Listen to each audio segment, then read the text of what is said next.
Friends welcome all. आज के हम अपने वीडियो में हम लोग ऑब्जेक्टिव क्वेश्चन का एक सीरीज़ कवर करने जा रहे हैं जो कि आपका फिजिक्स से रिलेटेड है।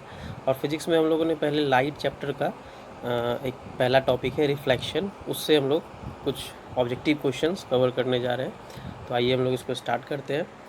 तो हमारा पहला क्वेश्चन है, which one of the following is not a luminous object. तो क्वेश्चन का कहने का मतलब ये है कि इन सभी में से कौन सा ऑब्जेक्ट है जो लुमिनस ऑब्जेक्ट नहीं है। ओके, तो पहले हम लोग ये समझते हैं कि लुमिनस ऑब्जेक्ट क्या होता है, नॉन लुमिनस ऑब्जेक्ट क्या होता है। ठीक है, तो लुमिनस ऑब्जेक्ट वैसे ऑब्जेक्ट को बोलते हैं जिसका कि खुद का लाइट होता है, मतलब उसके पास खुद का एक सोर्स होता है लाइट का। और नॉन लुमिनस ऑब्जेक्ट वैसे ऑब्जेक्ट को बोलते हैं जिसके पास खुद का सोर्स ऑफ लाइट नहीं होता है, जैसे कि सन हो गए। तो सन क्या है, सन के पास खुद का लाइट का सोर्स है।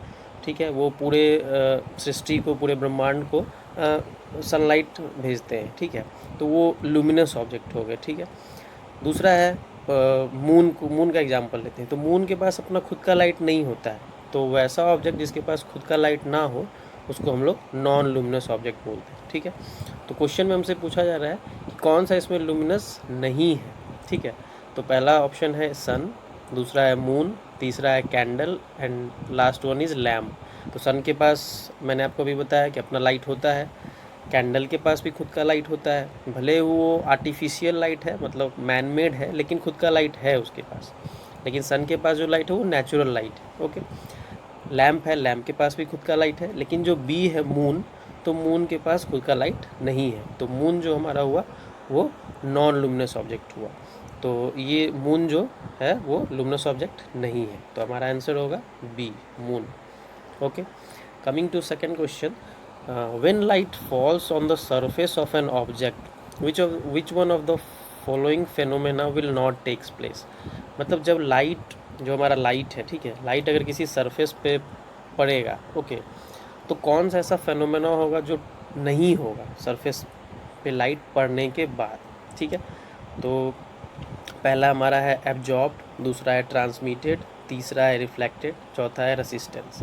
तो पहले हम लोग ये समझते हैं कि लाइट अगर किसी सरफेस पे पड़ रहा है तो उसमें क्या क्या फेनोमेना हो सकता है। ठीक है, तो अगर लाइट किसी सरफेस पे पड़ा, ठीक है, तो वो या तो एब्जॉर्ब हो जाएगा, मतलब जैसे हम लोग ब्लैक बोर्ड का एग्जांपल लेते हैं। ठीक है, तो ब्लैक बोर्ड पे जितना भी लाइट पड़ता है सारा का सारा ऑलमोस्ट 95 to 96% एब्जॉर्ब हो जाता है। तो ये एक पहला फेनोमेना हुआ, लाइट पड़ेगा तो एब्जॉर्ब हो सकता है।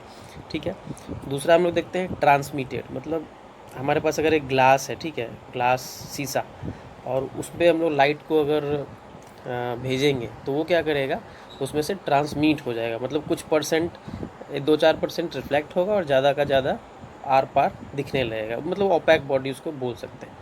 तो ये भी एक फेनोमेना है जो कि होता है। तीसरा है रिफ्लेक्टेड। रिफ्लेक्टेड मतलब अगर हम मिरर लेते हैं, जो हम लोग अपने डेली लाइफ में मिरर यूज़ करते हैं, तो मिरर से अगर हम लोग कंसीडर करेंगे तो लाइट अगर मिरर पे पड़ेगा तो मिरर पे पड़ने के बाद लाइट क्या है, वो रिफ्लेक्ट बैक हो जाएगा, तो ये भी फेनोमेना होगा।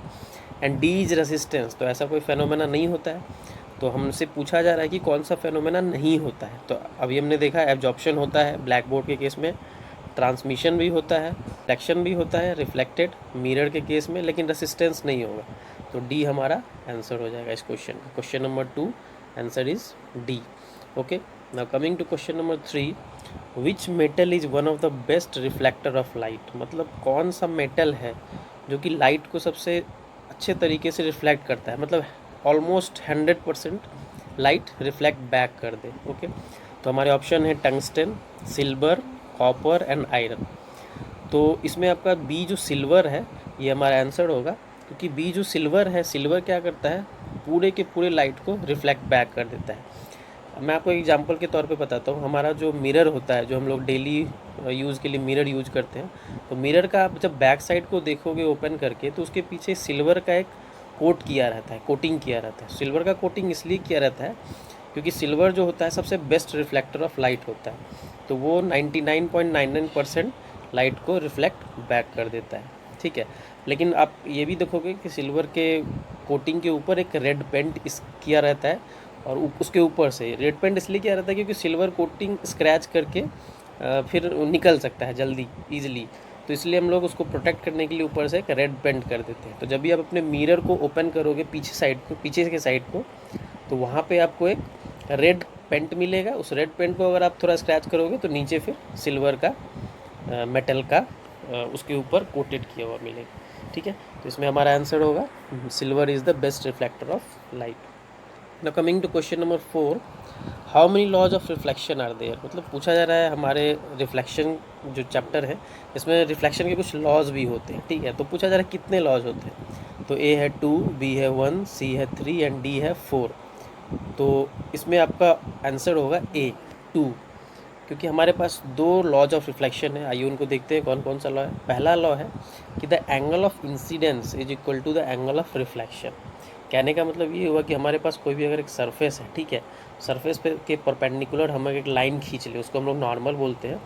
तो कोई भी अगर लाइट उस सरफेस पे पड़ा, ठीक है, नॉर्मल से कुछ एंगल बना के, मान लेते हैं 40 डिग्री एंगल बना के कोई लाइट उस सरफेस पे पड़ा है, तो एंगल ऑफ रिफ्लेक्शन जो होगा, जो कि 40 डिग्री इस केस में है, वो इक्वल टू होगा एंगल ऑफ रिफ्लेक्शन के। मतलब पढ़ने के बाद जो लाइट रिफ्लेक्ट बैक होगा वो भी 40 डिग्री एंगल बनाएगा नॉर्मल के साथ। तो ये हमारा पहला लॉ हो गया।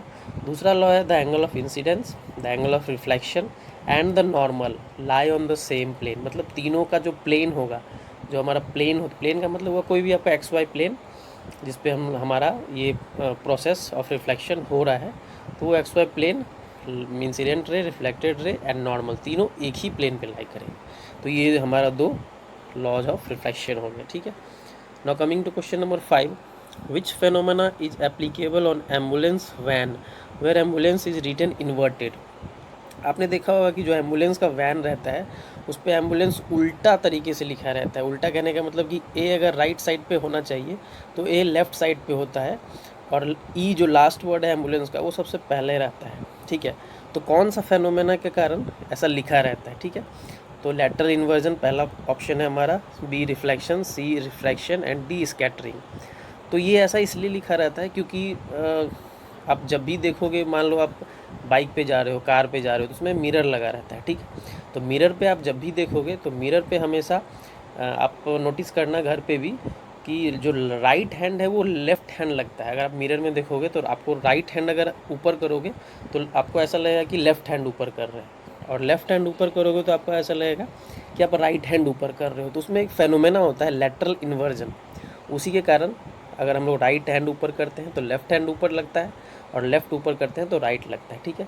तो मिरर में अगर हम लोग देख रहे हैं कि पीछे से कोई एम्बुलेंस आ रहा है, ठीक है, और उस पर अगर सीधा सीधा लिखा रहेगा तो हमें उल्टा दिखाई देने लगेगा। मतलब ए लास्ट में दिखेगा और ई पहले दिखेगा, इसीलिए एम्बुलेंस पे उल्टा करके लिखा जाता है ताकि मिरर पे अगर हम देखें तो जो ए है वो हमें लास्ट में ना दिखे, पहले दिखे, ठीक है। तो इसलिए उल्टा करके लिखा जाता है एम्बुलेंस पे ताकि हमें मिरर में सीधा दिखाए। तो इसका आंसर होगा a lateral inversion. Okay, now coming to question number 6, what is the relation between radius of curvature and focal length. तो आप रिफ्लेक्शन पढ़ेंगे मिरर में तो उसमें काफ़ी सारे पॉइंट्स यूज होते हैं, जैसे कि पोल होता है, फोकल लेंथ होता है, फोकस होता है, रेडियस ऑफ कर्वेचर होता है, सेंटर ऑफ कर्वेचर होता है। तो इसमें हम 2 टर्म है, radius of curvature and focal length. तो इस दोनों में क्या रिलेशन होता है। तो हमारा ऑप्शन है A F is equal to 2r, B F is equal to r/2, C है हमारा F is equal to r+2 and D F is equal to r/4। तो इसमें हमारा आंसर होगा B F is equal to r/2। मतलब जो focus होता है, जो फोकस हमारा है वो रेडियस ऑफ कर्वेचर का हाफ होता है, ठीक है।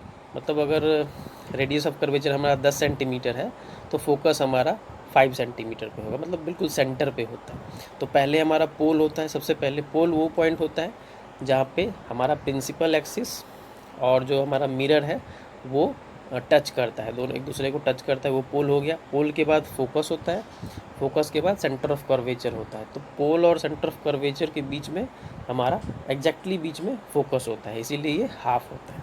Okay, now coming to question number 7, which mirror is used by dentist to see large image of teeth of patient. मतलब इसमें ये पूछा जा रहा है कि आप जब भी कभी डेंटिस्ट के पास गए होगे तो आपने देखा होगा वो लोग एक मिरर यूज करते हैं।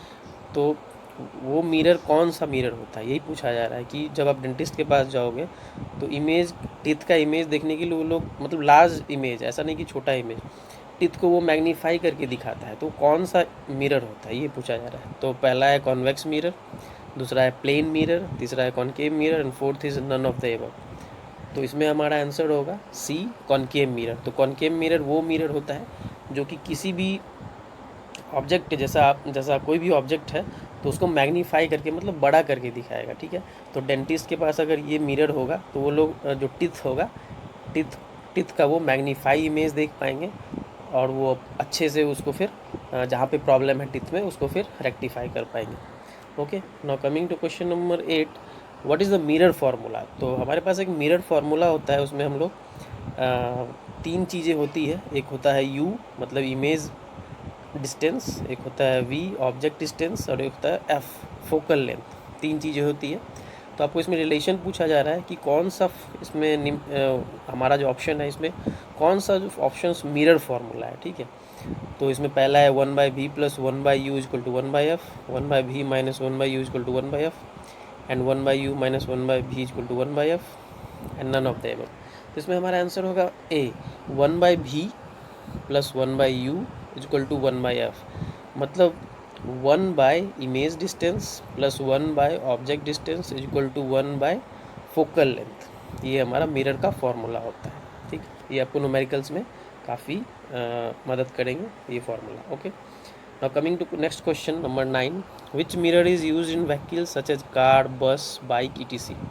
मतलब आपने देखा होगा कि कार, बस, बाइक, इसमें काफ़ी सभी में मिरर लगे रहते हैं। एक तो साइड मिरर होता है और एक रियर मिरर होता है, मतलब पीछे का मिरर होता है। कार में जनरली आपको साइड मिरर, रियर मिरर दोनों दिखेंगे और बाइक में सिर्फ साइड मिरर दिखेंगे। तो वो जो मिरर होता है वो कौन सा मिरर होता है, ठीक है। तो पहला है प्लेन मिरर, दूसरा है कॉनकेव मिरर, तीसरा है कॉन्वेक्स मिरर और चौथा है नन ऑफ द एबव। तो इसमें आपके आंसर होंगे सी, कॉन्वेक्स मिरर। तो कॉन्वेक्स मिरर इसलिए लगे होते हैं, कॉन्वेक्स मिरर का एक फंक्शन ये होता है कि वो चीज़ों को छोटा करके दिखाता है, ठीक है। जैसे कोई भी अगर पेन है वो अगर 5 सेंटीमीटर का है, ठीक है, तो अगर आप उसको कॉन्वेक्स मिरर में देखेंगे तो वो 3-4 सेंटीमीटर मतलब 5 से कम ही दिखेगा, 2-3 कुछ भी दिख सकता है मतलब, लेकिन 5 से कम दिखेगा।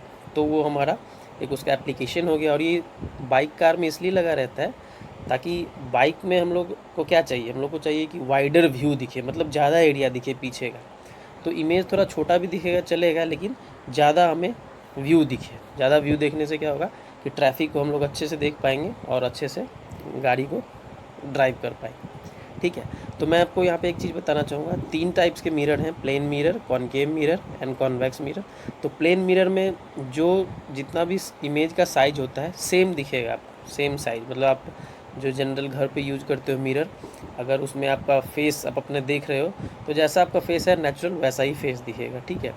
लेकिन आप अगर कॉन्वेक्स मिरर में देख रहे हो तो आपको आपका जितना फेस है उससे छोटा फेस दिखाई देगा, और अगर कॉनकेव मिरर में देख रहे हो तो आपका जो फेस है उससे काफ़ी बड़ा फेस दिखाई देगा। Okay, now coming to our last question, question number 10, if the angle of incidence is 30 degree, what is the angle of reflection. तो ये हम कुछ देर पहले किया है कि angle of incidence is equal to angle of reflection, ये हमारा लॉ होता है लॉज ऑफ रिफ्लेक्शन में, ठीक है। तो अगर, और मैंने बताया भी था कि आपको कि दोनों एंगल इक्वल होते हैं, ठीक है। तो अगर एंगल ऑफ इंसिडेंस 30 डिग्री दिया हुआ है तो एंगल ऑफ रिफ्लेक्शन कितना होगा, ठीक है। तो ये इस क्वेश्चन का आंसर आप लोगों को देना है, तो कमेंट बॉक्स में कमेंट करके बताइए कि इसका आंसर क्या होगा। Okay, so this is it for today, thank you for watching, have a nice day.